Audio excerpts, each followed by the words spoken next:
First of all, I highly recommend this book to anyone who trains parkour, MovNat, free running, auto déplacement, whatever you want to call it.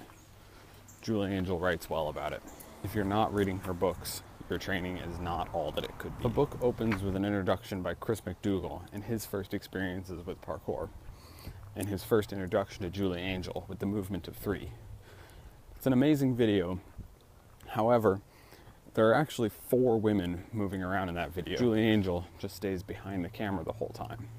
In the very next chapter in the book, and then sprinkled throughout the book, we get to see Julie's own practice, experiences being introduced to parkour, and then some of her pivotal moments in her own training.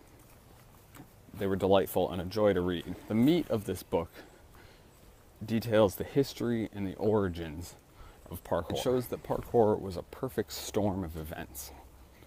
Many things coming together, and had they not all come together in this exact way, parkour could not have been what it is now. If not for the influx of immigrant populations in the suburbs of Paris, if not for the urban gentrification through the area, creating new and different architectural spaces to move in, if not for this group of friends and their families and the influences that those families had on them, if not for the emotional and psychological struggles that these young men went through, if not for 1,000 different things, this sport couldn't have come together in the way that it did.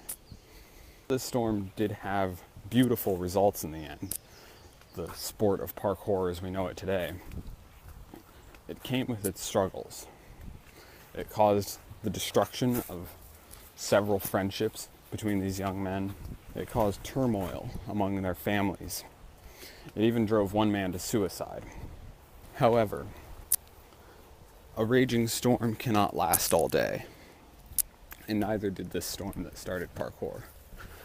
And what we are left with today may not rage and burn in the same way that it used to, but it is still a beautiful art.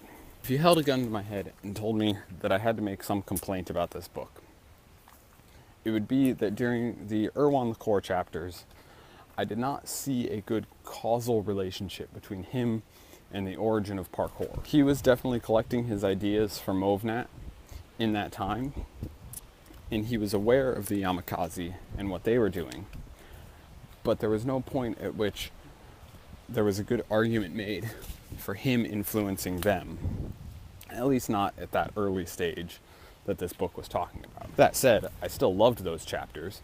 Reading this book will change how you train parkour. It will give you new ideas and new insights into the sport that we practice. I do caution you to wait until you've read the entirety of the book before you start trying to change your practice, though.